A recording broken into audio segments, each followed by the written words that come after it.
AI is much more. It's been creative now. So if you think about the history, it was mentioned in one of the studies like 60% of the job roles that we have today did not exist 3 to 4 decades back. Things will change accordingly. The skill set will change. People will change. Like these days we talk about, you need to learn the prompt engineering. So you will have the AI and you will learn how to use AI for your leverage. What do you think about the future? So AI. Hi, Harsha. Welcome to the show. Thank you very much for having me. It's a privilege to talk to you after a while and to be on your show. Of course, yeah, the pleasure is mine, Harsha. So let's start with your research, right? So why are you interested in like this responsible AI research? Why did you do a PhD in that area? Why are you working in that area? And maybe touch a little bit on the framework you developed as well. So actually, my PhD is in human values and software engineering. So uh, the year that we are talking about, somewhere in 2018, 19, 20, which was like not a, like there was like no big fuss or buzz around this area. But as a team from Monash, myself, Professor John Whittle, Waka, Daud, and Rifat, and Arif. So there was like a group of people who wanted to have human values left, right, and center in software development, because we believed, we had no idea back then that the ethics and AI and human values would be like this much of a topic after a couple of years back. But we wanted to have it in software engineering as like a key pillar, because software engineering, as we know, traditionally it's more about developing the software and sort of achieving the technical spec. But we wanted to go or push the software engineering beyond that. And once I finished my PhD, I had the opportunity to join to CSIRO Tata 61, which is the data arm for the National Research Agency in Australia.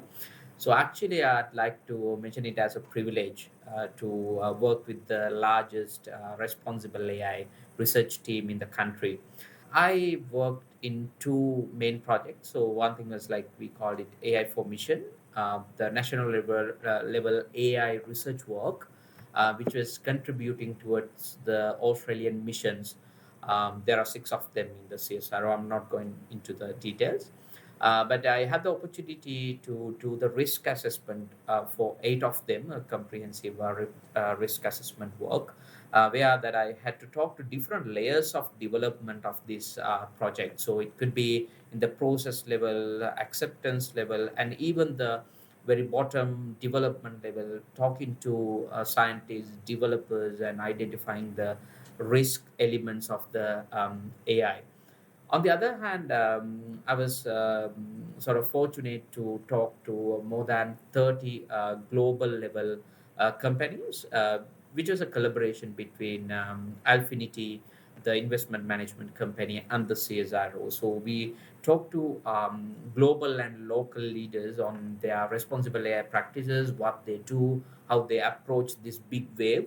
After the ChatGPT launched, that everybody jumped in and wanted to have the AI in their company, and some of them they renamed their companies with .ai or something. So we talk to people and gather insights and develop the ESG AI framework.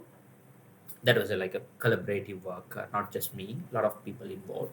But I had the opportunity to sort of lead the engagement aspect of that for the CSIRO team and gather the insight and inform the framework. So that was my role for that one. Oh, that is fascinating, especially because you did the research before hype.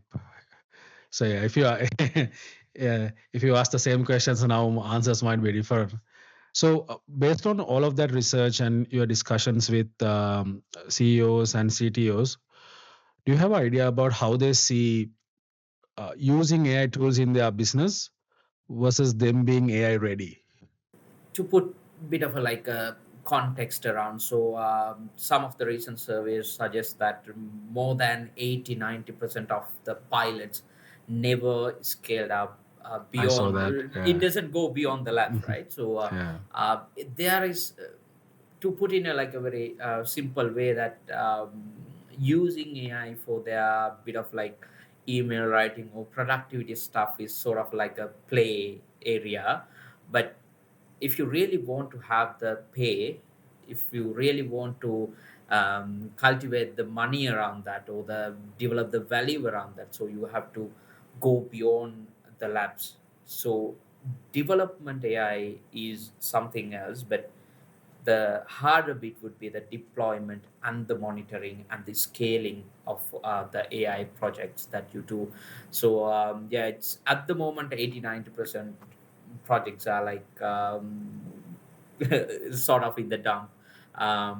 Yeah, so with my experience, so the key identified factor is Nilan, when they have this bit of a hype. I think we are talking about the year 2022, 2023 or so, when the GPT launched. People were thinking about AI or AGI was sort of like a kind of a elite thing, like we can't really access, we don't know what's going on, it was not so close to people. All of a sudden, when you have the open AI and that sort of innovations at your fingertips, you are using that. Most of the directors and the top management all of a sudden exposed to this AI and realize it has a lot of potential. Then there was like a top-down pressure. Why we are not using AI? Something like that. So Mm. literally, they said most of the like the second tier top management, the board of directors sort of ask, why can't we use AI? Why don't we invest on that particular thing? Why don't have people in the director board who can understand this revolution? So on and so forth. They started headhunting. They wanted to hire people. They sort of look around and what others are doing. And at the same time, people sort of starting very ad hoc way. Some of them just send a like a one-page memo what to upload, what not to upload to ChatGPT to the employees. That was their approach. On the other hand, some of them started a bit of a forums to talk to people and ask their feel about it. And we know that whether you are loved or not a loved, people started to using GPT and that sort of chatbots and co-pilots and everything. So the spectrum, if you take the big companies that they use, are very diverse. We couldn't find a like a silver bullet kind of an approach that would fit into all sizes of the companies. They were very divided. Some of the companies, they said, this is not new, we have been using AI ML for decades now, this is bit of a hype, it will come and go. But I think things are a bit different with AI. So we were told that AI cannot be creative for like 3-4 years back. If you think about now, it can create songs, create images, create movies, and even if you think about the newest, the banana model, so the photo editing software. So what would be the fate of that? So things are very different.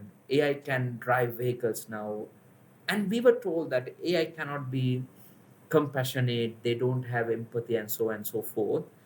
But nowadays, like millions of people are having some bit of a like chats and talk to AI chatbots, and they are revealing their emotions and getting sort of a like a human mimicking kind of responses as well, which is fascinating. To put some stat, so last I think 18 months, more than 1 billion people adapted one way or the other or exposed to AI. We are talking about nearly 1/8 of the entire population of the planet. If you think about the planet and history of the mankind, we are at a very fine era that everything is happening so quick, so quick. On the other hand, if you think about the colonization or whatever, yes, you gain a lot, but you destroy quite a lot as well. But this era, the AI, the latest trend, you and me, we are alive, so we have a sort of a responsibility that we don't do the same mistake again. That is where this ethic, AI, safe AI, trustworthy AI, everything would play a very major role, I believe. I think you mentioned something uh, like really resonated with me, because I know you've been a university lecturer as well, and you said that until few years ago we were um, taught that AI can't be creative. Now it's kind of like a paradigm shift, and now this is not what we thought what is possible. What do you think about the future? It's a big question. Like everyone has opinions on AGI and when it is coming, and what do you think about that? I think that at the beginning of this hype, people thought like it would come and go. I think that time is over now. Even the universities, even when we designed assignments, we sort of put a percentage, this much of Gen AI content is allowed. So Oh it wow. comes to that level now. Right. And every assignment that we release to student, we have to mention whether AI can be used. If not, why? So now the condition has changed. If you are not allowing AI, we have to give a reason. So more or less the other way around, Other way right? around. So Yes. so Yes. it's That's pretty interesting. cool. AI is there. It can do quite a lot, and in terms of let's think about the future. I was like sort of always thought about something like this. This could be a bit of hallucination coming from the AI Please go world. ahead. Please go ahead. But if you think about the www, the internet gave us the web browser, and we did quite a lot with that. And then we had the mobile phones and the mobile apps. So we did quite a lot. At the moment, AI is coming through existing technology. So we are using AI in a very big software ecosystem. So Mm, AI itself contain only a smaller part of it at the moment. So it is sort of like restricted by the existing technology one way or the other. That's my understanding. wow. What if AI become itself a product? We watch a lot of movies, but again, the AI was part of the robotics, so it was like interlude or intertwined with the robotics space. But what it would be the AI product?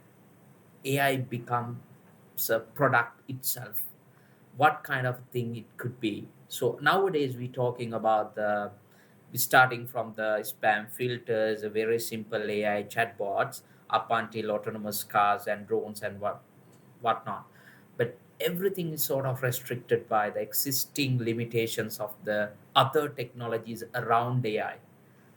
So what will happen in the future if AI can come out of the other limitations around it and become a product? So I'm sort of like hallucination or whatever. Not sure where it would go, but that could be like another 2 3 decades. But things are like changing in a very rapid pace at the moment. So that's another thing, because if you look at the models, so it's starting from the GPT 3.0, 4 now, it has evolved quite a lot. um, and one of the previous limitation was it can't use the contemporary data. It was like trained on the historical data, but look at now, it can scrape the News one internet. hour Yeah, ago. yeah, and it has introduced the deep thinking now. It can do quite a lot. It don't have the physical presence or biological presence. So I listened to one of the very fascinating TED talks recently. So sorry, I cannot remember that gentleman's name, but he mentioned something like that. So AI is not more like in future. It's not about the mathematics or the codes anymore. It's like you are comparing humans as carbon and water. So human is Right. like much more than carbon and water. Yeah. So AI is not about like mathematics. The So emergent properties. yeah, Ah, so yeah. you can't. It would be like a not a good comparison kind of a thing. So AI is much more. It's been creative now. It can show you the emotions of a people, mimic people very good, and it can beat human in many, many, many um, occupations at the moment. So we are talking about nearly like 50-60% job roles will not be there. But the thing is, Nilan, so if you think about the history, so it was mentioned in one of the studies like 60% of the job roles that we have today did not exist 3 to 4 decades back. So things will change. Accordingly, the skill set will change. People will change. Like these days we talk about, you need to learn the prompt engineering. So you will have the AI and you will learn how to use AI for your leverage, something along those lines. So if you think about the word processor or the spreadsheet or the Excel, the famous one, so people were like saying, okay, the productivity will boost and so on and so forth. But if you think about today, we are doing the same amount of work, right? So even though we have the word processors, we write like longer notes, longer documents now. So yeah, technology will change. In future, you might have to transform yourself in a way that you can align with this new world. AI going to be the future, one way or the other. That's interesting. You said something about AI might become its own product.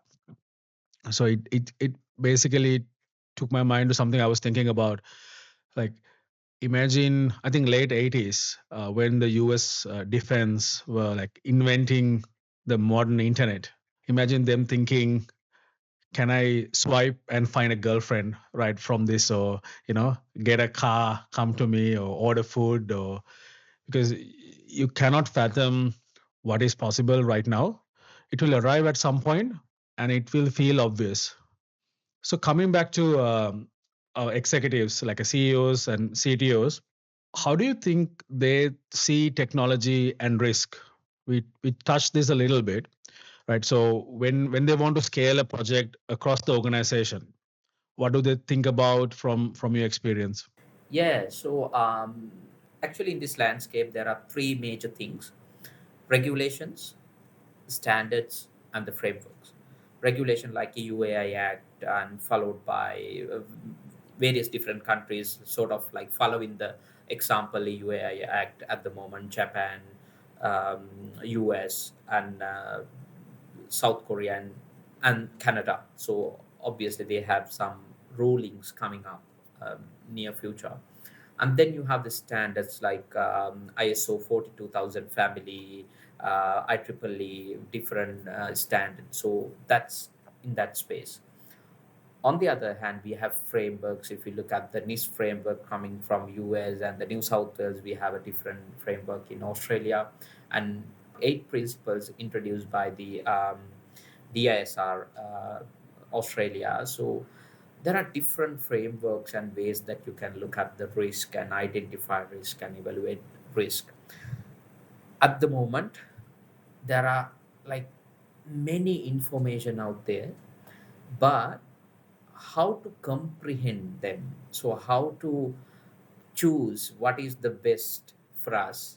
If it is a law that is mandatory, you have to follow, that's fine. But standards, frameworks, if you think about the big tech companies, everyone has their own framework. So what is suitable for us? So can we adapt it as it is, or should we develop one that matches with our values? So that is one of the key questions that executives and even the people in the top C level, they were like discussing. So how to pick the best out of many in the market, so which is already available.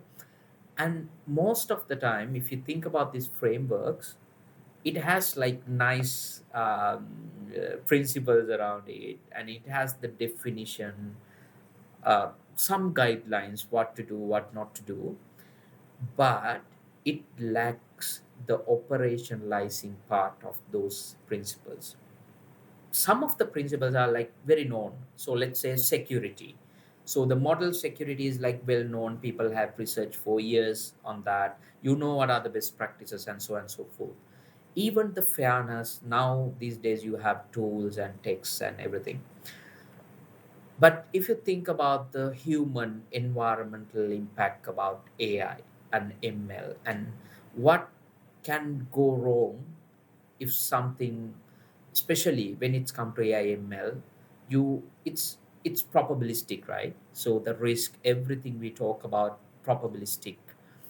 So it's not like any other software system, which is more of a like a deterministic risk you have.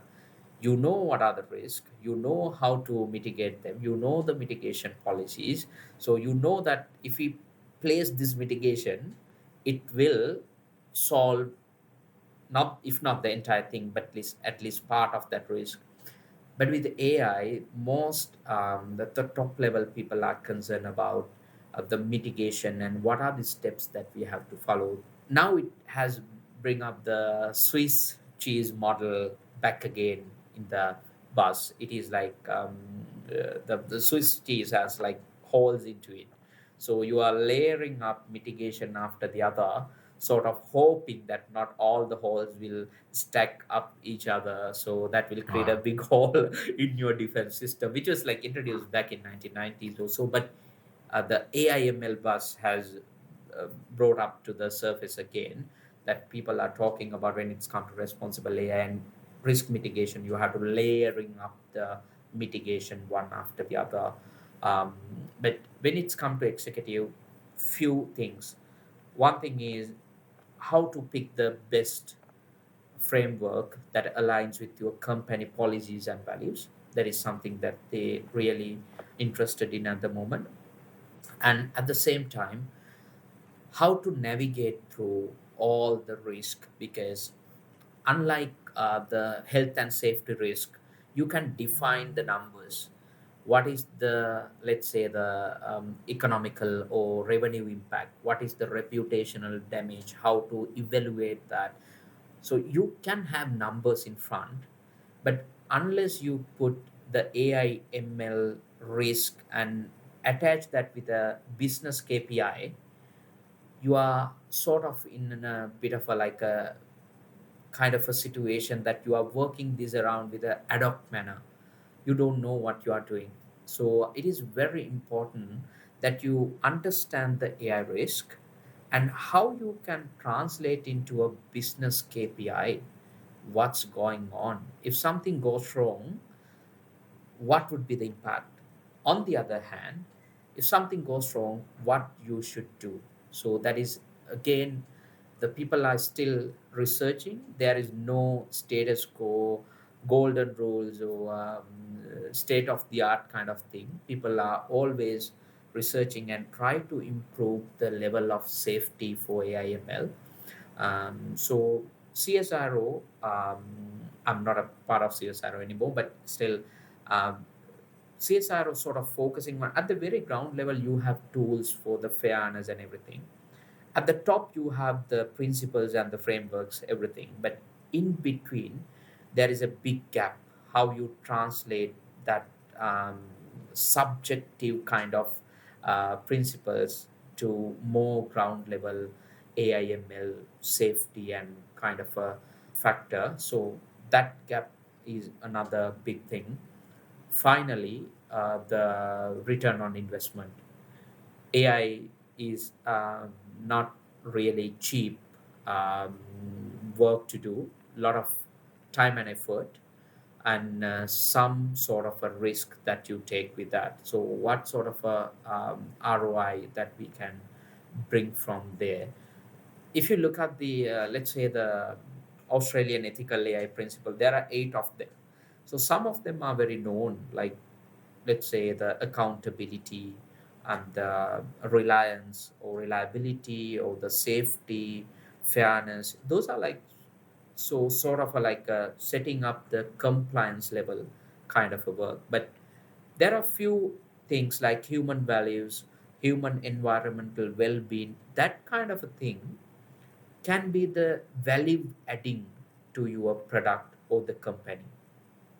So some of the CEOs and the leaders in the market, they sort of try to surpass or take the regulation space and try to achieve more value through AI. Not just wait until the regulation says do this and do that, but they try to sort of touch the ceiling while compliance or the regulation make the flow. So that is sort of like a gap that most of the C level uh, leaders are like thinking about what sort of a and competitive advantage we can accumulate from this. Right. We as a like businessman, you should know more than me. Like this is a race, right? So you can be either a dinosaurs or a crocodile. You have to uh, change yourself and sort of comply with what's going around and try to sort of be the front runner or the flagship in this race. Otherwise, you will be a laggard, whether you like it or not. So even as a technology company, I think the paradigm shift is, I think, already here. So the way we looked at technology or building software is this proper process. Even with Agile Scrum, we had months and months and years of development. That's costly. But with the new tools, because AI, Claude, and everything that our team is currently using as well, it's changing the game. So it's not as easy as the hype suggests, but it is getting there. So I think famously it was like mentioned now the Amazon, they are saying 35% of their business value is created by AI now. I think 25 to 35% of the Google code is now generated through AI. And nowadays, companies are like really including the documentation plus the coding and the core of their work. Hmm. I think they are sort of modifying towards AI generated.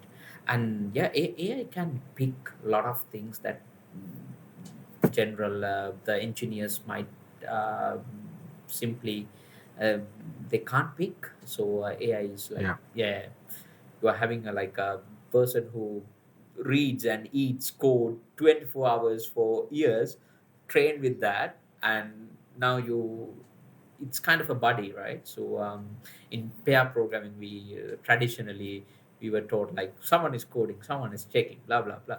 So but now it's very different. And yeah, I think now developers are more and more becoming code reviewers than code creators. At least at right now, we have to be very careful because AI do a lot of make a lot of mistakes. So you have to absolutely own your code. Should be able to explain every line of your code. that's an But yeah. executive talking. Yes, I actually had that conversation Yeah. last week. Yeah. So yeah. So you talked about the risks that executives understand and what they do about it. Have you noticed anything that they're overlooking? The report that we discussed, actually we published the ESG AI framework, the intersection of responsible AI and ESG. When we invited some of the companies, they Sorry, Harsha. yep. Can you explain what ESG is? Yeah, so that is a well-known part in most of the companies. So they have the environmental, social, and governance indicators. So that is more relevant to the investors, I would say. So they would look at these indicators, sort of like either prioritize or rank the companies, not just looking at their financial aspects of a company, but they're looking at the different aspect that a company represent: environmental, governance, and social aspects as well. So it has certain different indicators. So if you search, when we developed that frameworks, when we invited some of the companies, they didn't want to discuss their AI work. So mainly due to the fact that they believe they are not really ready to talk.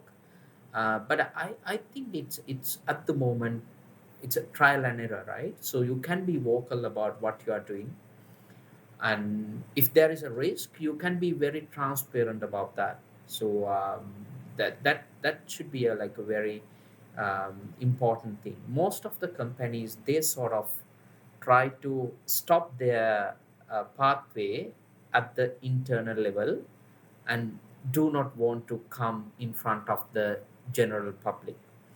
There could be a reason and argument behind that, because if you expose to the general public, you are more sort of at a risk. It comes with a high risk, but one way or the other, you have to reach your client at some point. So I think some rapid prototyping and control experiment with the real world client would be the more beneficial way, rather keeping your innovation internally, inside and internally to your people.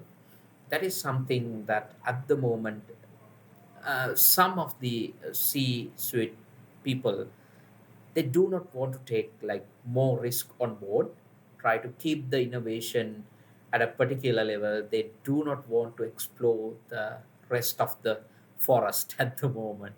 So that is something that resonate with me. And some of the companies, they believe what they have been doing so far is good enough to go forward.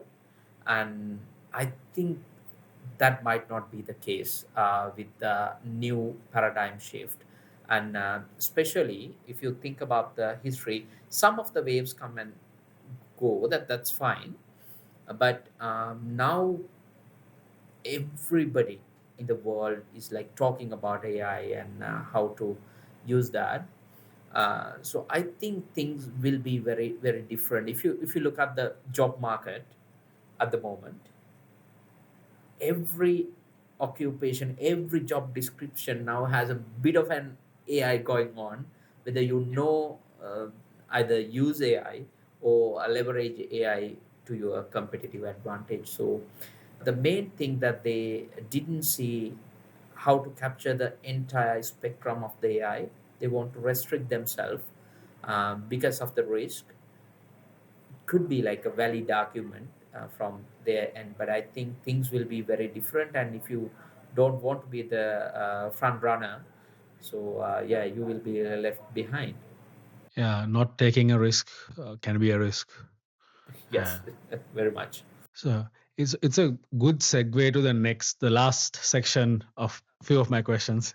So when we had a chat, you talked about your interest in public communication around AI, which is fantastic because obviously you are qualified in AI and you are one of the best public speakers I know. So that's a great intersection. Um, Tell us a little bit about that. Yeah, so I was thinking, if you go to LinkedIn, right, there are thousands of articles every day coming from our, let's say, the industrial leaders, company leaders, and the activists and AI ethicists, and lot of content out there. But who is the like the target audience for that? So are you really writing to the people out there, or you just try to educate the people who are already in this circle, who are already working with AI? And also I was thinking, if you look at the main, let's say, banks, insurance companies, and a lot of other companies who really use AI for their day-to-day decision making nowadays, if you lodge a claim in insurance, you will get the instant outcome, right? But do they really vocal about what is the mechanism they use?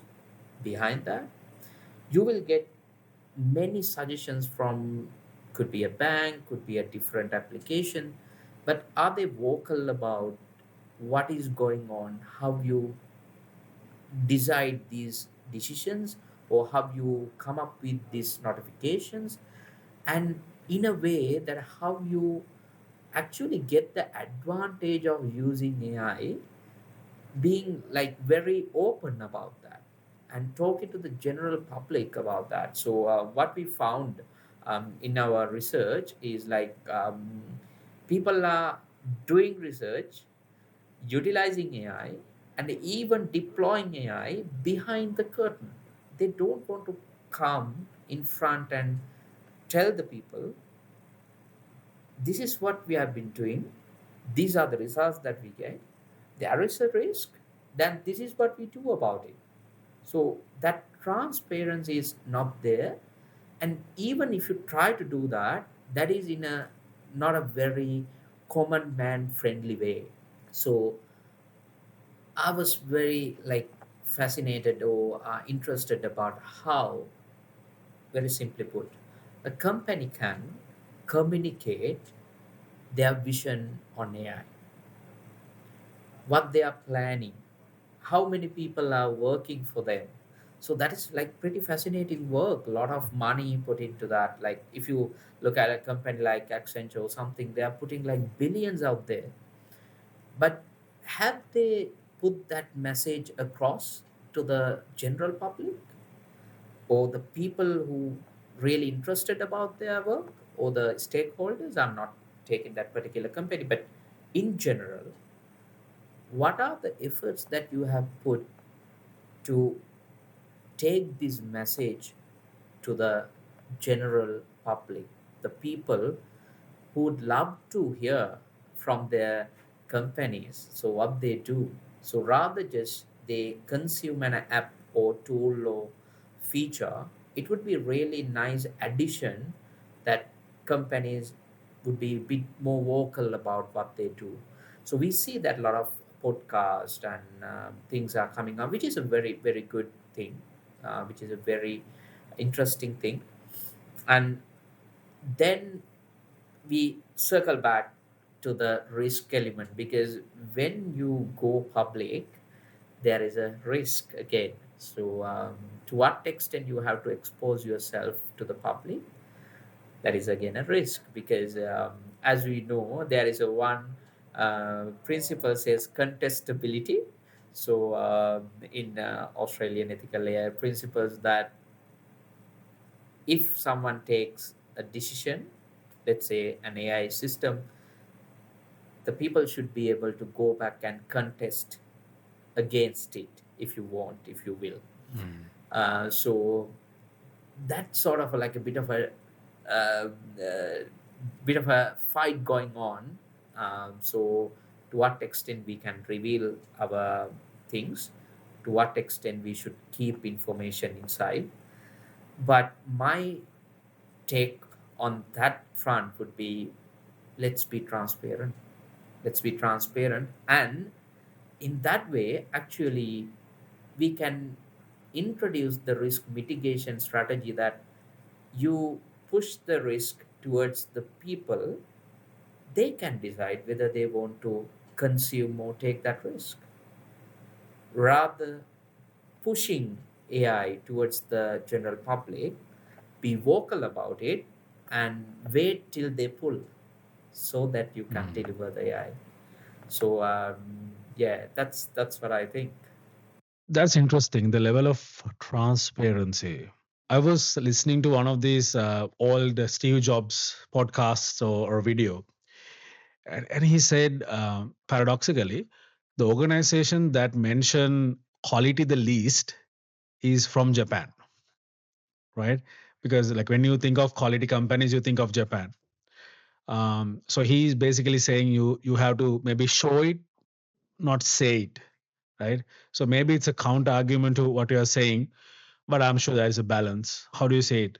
Yeah, that interesting. When it's come to the confidence level of AI ML, I think we are at the verge of it, like sort of we all are kind of like a net that everyone is talking about AI. Like not everyone really knows what they're doing. Sometimes you mix up with few things, but my argument would be like when it's come to AIML, people have been told for years it is a black box. You can't explain what's going on, so and so forth. To some extent it could be true, right? So you can't really explain, that's why we call it, it's probabilistic.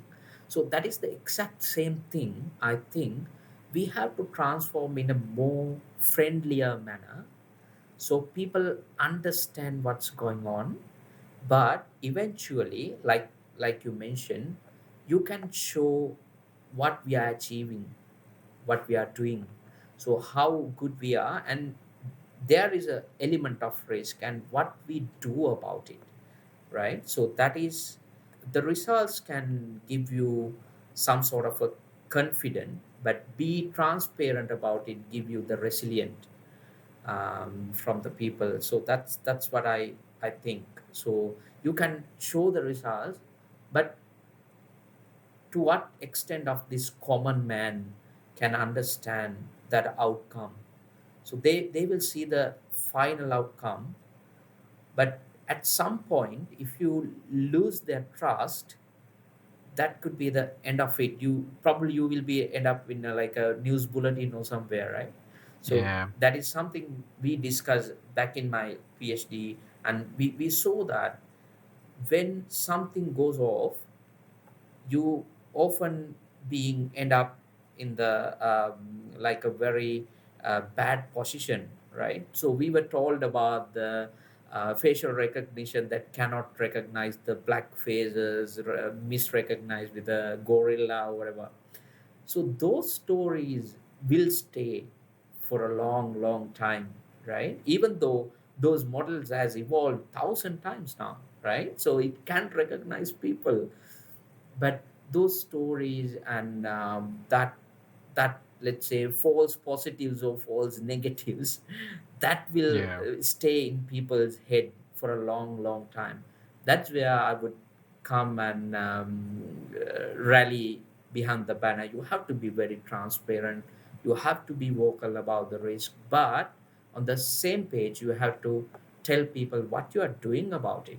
So be very, very crystal clear on that end, as I said. So then it would be not the company risk, it would be the consumer's understanding. So you are very transparent, you tell the public this is going on, then wait and see what would be their um, response to that. So yeah, but yeah, yeah, look, in the corporate world, not every hypothetical thing could be like the very could be workable as it is. But I think, as you said, we can find the right balance. So yeah, yeah. It is ideal, right? So we'll. I think even those examples you mentioned, that the stories that people will remember forever, like black faces not recognizing and all that.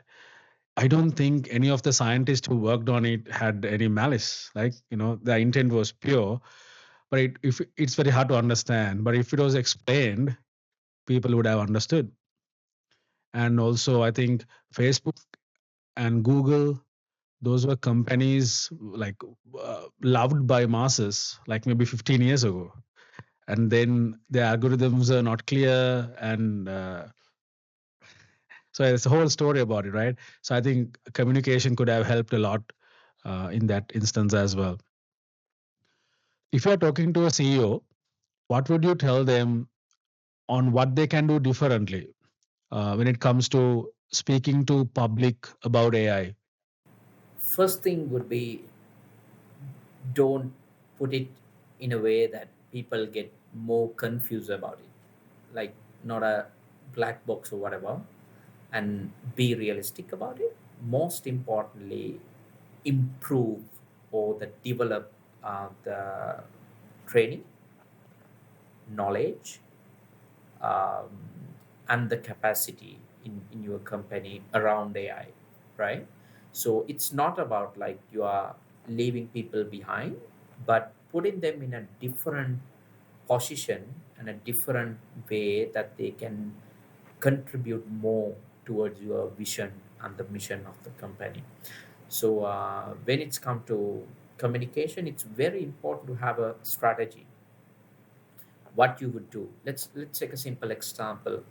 Everyone remember the Optus data breach, right?